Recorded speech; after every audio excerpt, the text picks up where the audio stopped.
Hello किसान भाइयों, मैं हूं आपका दोस्त और होस्ट उन्मेष डहरिया, आपका दोस्त मछली वाला भैया। आप देख रहे हैं ऑस्कर फिशरीज। किसान भाइयों, मैं आज की इस वीडियो में 3 मछलियों को एक साथ कैसे पालन करना है उसके बारे में डिस्कस करूंगा। सबसे पहले कतला, सिल्वर कार्प और आपका कॉमन कार्प। ये 3 मछलियों को अगर हम लोग एक साथ पालन करेंगे तो किस प्रकार से हम लोग इन मछलियों को पालन करेंगे।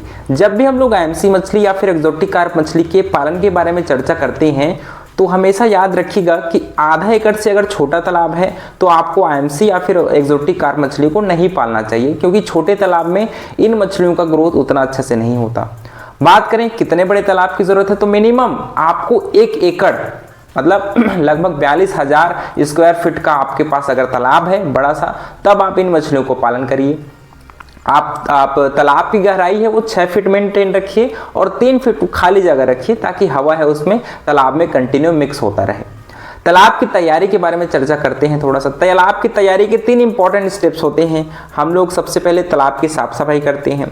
दूसरा काम, तालाब को सुखा करके दोस्तों हम लोग तालाब में चूना डालते हैं ताकि पानी और मिट्टी का पीएच है वो 7.5 से 8.5 के बीच है वो मेंटेन रहे। तीसरा काम करते हैं दोस्तों तालाब में फर्मेंटेशन करना, क्योंकि ये तीनों मछलियां हम लोगों इसको प्राकृतिक भोजन की जरूरत पड़ती है जब हम लोग अगर कमर्शियल फीड नहीं खिला रहे हैं या फिर खिला रहे हैं तब भी, क्योंकि जब पानी में प्राकृतिक भोजन की मात्रा अच्छी होती है तो कंटिन्यू मछलियों को फीडिंग है वो मिलते रहता है और उसका ग्रोथ भी अच्छा होता है। तो तालाब की तैयारी करने के लिए आपको 3-4 इंपॉर्टेंट चीजों को जरूरत पड़ेगी। सबसे पहले गोबर की जरूरत पड़ेगी लगभग पर एकड़ में 700 से 800 किलो। उसके साथ आपका इनऑर्गेनिक फर्टिलाइजर में सिंगल सुपर फास्फेट लगभग 5 से 10 किलो, यूरिया 5 किलो और डीएपी 5 किलो। ठीक है, इसके साथ साथ हम लोग ईस्ट पाउडर या फिर अच्छी कंपनी का प्रोबायोटिक यूज करते हैं जिसको सॉइल एंड वाटर प्रोबायोटिक बोलते हैं। उसको आप इन सभी को एक 10 बाई 10 का गड्ढा बनाइए और इन सभी चीजों को उसमें डालिए और पानी डालिए और उसके बाद दोस्तों आप उसको इस घोल को 2 से 3 दिनों तक अच्छे से सड़ाइए। जब गाढ़ा घोल बन जाएगा फिर आप उसको अपने तालाब में उसको अप्लाई कर दीजिए। ठीक है, अप्लाई करने के बाद ये होगा कि हम उसमें अप्लाई करने के 1 हफ्ते बाद उसमें पानी का कलर है हरा कलर होना शुरू हो जाएगा। तब आप उसकी अपने पानी की गहराई है बच्चा डालने के लिए लगभग 3 से 4 फीट आपको स्टार्टिंग में मेंटेन रखना है, क्योंकि जो फिंगरलिंग बच्चे हैं बहुत गहरे तालाब में हमको नहीं छोड़ना चाहिए। लगभग आप 3 से 4 फीट पानी की गहराई है उसको आपको मेंटेन रखना है। अब तीसरा इंपॉर्टेंट काम हम लोग करेंगे कि मछलियां कितना छोड़ना चाहिए। हम लोगों ने 3 मछलियां बात करी है, आपका सिल्वर कार्प, आपकी ग्रास कार्प और कॉमन कार्प। सिल्वर कार्प मछली दोस्तों आपको लगभग पर एकड़ आप उसमें 1200 से 1500 की संख्या में डालेंगे। ग्रास कार्प मछली पर एकड़ हम लोग उसको 1500 से 1600 के बीच में डालेंगे और कॉमन कार्प मछली को दोस्तों लगभग आप इसको 1500 से 2000 के बीच में हम लोग डालेंगे, क्योंकि ये 3 मछलियों को हम लोग 4 से 5 इंची बच्चे तालाब में छोड़ रहे हैं, तो लगभग 4000 से 5000 के बीच में आपकी मछलियों की संख्या है वो मेंटेन होना चाहिए। ठीक है, अब बात करते हैं यार फीडिंग क्या कराना चाहिए। देखिए, आपके पास मान लीजिए पैसे की कमी है तो इन मछलियों को हम लोग प्राकृतिक भोजन से पाल सकते हैं। मतलब आपको 1 महीने में लगभग 500 से 600 किलो गोबर को 1 महीने में आपको फर्मेंटेट करके तालाब में डालना पड़ेगा। तो उसके लिए हम लोग उसको 2 पार्ट में 15 दिनों में एक बार 300 से 400 किलो गोबर लीजिए और उसमें 5 kilo DAP, 5 kilo urea, 5 kilo single super phosphate. अगर आपके पास सरसों खली खिलाने के पैसे होंगे तो लगभग 20 से 25 किलो सरसों खली को आप इन सभी चीजों को 2 से 3 दिनों तक सड़ाइए पानी डाल करके और अपने तालाब में डाल दीजिए। इससे ये होगा कि 15 दिनों तक आसानी से आपके तालाब में प्लैंकटन की मात्रा है बन जाएगा। तो इस घोल को हम लोग 15-15 दिन में रिपीट करते जाएंगे, जिससे तालाब में प्राकृतिक भोजन की मात्रा है वो लगातार बना रहे।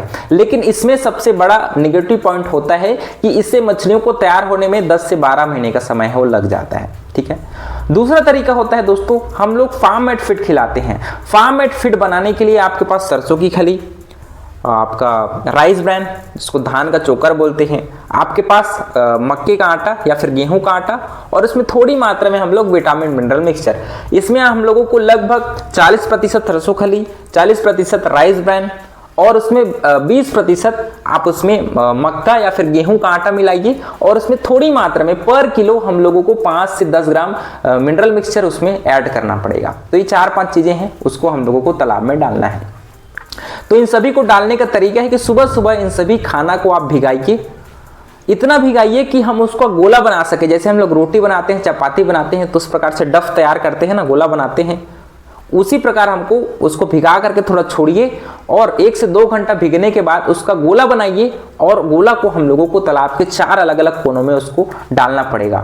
इससे ये होगा कि मछलियों को प्रॉपर पता रहता है कि इस पर्टिकुलर समय में इतना हमारे तालाब में खाना आने वाला है, तो वो उसके लिए तैयार रहते हैं। तो आप टाइमिंग फिक्स कर दीजिए और साथ ही साथ मछली को उसके बॉडी वेट के हिसाब से फीडिंग कराइए। स्टार्टिंग में लगभग 5 से 6% बॉडी वेट, फिर धीरे धीरे हम लोगों को बॉडी वेट के हिसाब से खाना को बढ़ाना पड़ता है, मतलब परसेंटेज को थोड़ा सा बढ़ाना पड़ता है और प्रोटीन की मात्रा को घटाना पड़ता है। मान लीजिए आप कमर्शियल फीड खिला रहे हैं तो आपको 28 से 30% जो प्रोटीन वाला खाना आता है उसको आपको कंटिन्यू साइज के हिसाब से आप उसमें वरी हो सकता है। स्टार्टिंग में 1 mm चलेगा, फिर 2 mm, फिर 3 mm, फिर 4 mm। वो मछली के वेट के हिसाब से हम लोग दाने का जो आकार है उसको बढ़ाते जाते हैं और उसके हिसाब से मछली को फीडिंग कराते हैं। इन मछलियों को तैयार होने में लगभग कमर्शियल फीड खिलाएंगे तो 6 से 7 महीना, फार्म मेड फीड खिलाएंगे तो लगभग 7 से 8 महीना और प्राकृतिक भोजन पर मछली पालन करेंगे दोस्तों तो आपको लगभग 10 से 12 महीने में ये मछलियां तैयार होंगी। तो ये आपके ऊपर है, आपके बजट के ऊपर है कि आप कैसे इन मछलियों को पालन करते हैं। लेकिन सबसे इंपॉर्टेंट चीज, आपको अपने पानी की गुणवत्ता को बहुत अच्छे से मेंटेन रखना है। तो आपको वाटर टेस्ट किट जरूर ऑर्डर करना है। इसमें pH meter, ammonia test kit और डिजॉल्व ऑक्सीजन नापने वाले डीओ मीटर, ये 3 इंपॉर्टेंट क्रिटिकल पैरामीटर्स हैं जो आपके मछलियों को बहुत ज़्यादा प्रभावित करती है। तो इन 3 चीज़ों को आप ज़रूर ऑर्डर करिए और हफ्ते में 2 बार अपने वाटर क्वालिटी पैरामीटर्स को टेस्ट करिए और उसके हिसाब से आप तालाब में मेडिसिन है वो डाल सकते हैं। इसके अलावा आप अपने खाने में विटामिन, मिनरल मिक्सचर और फीड प्रोबायोटिक कभी कभी ज़रूर ऐड करिए, जिससे मछली की रोग प्रतिरोधक क्षमता बढ़ती है, आपके पानी की गुणवत्ता है वो स्ट्रांग होती है। तो इस प्रकार से दोस्तों आप 3 मछलियों को बहुत आसान तरीके से पालन कर सकते हैं। आशा करूंगा आपको ये जानकारी पसंद आई होगी, अच्छा लगा होगा तो वीडियो को लाइक जरूर करिएगा और ऑस्कर फिशरीज पर नए हैं तो चैनल को सब्सक्राइब करना बिल्कुल मत भूलिएगा। मिलते हैं अगले वीडियो में, तब तक के लिए बड़ों का सम्मान करिए, छोटों को प्यार करिए और खुद का ढेर सारा ख्याल रखिए। Thank you, thanks for watching.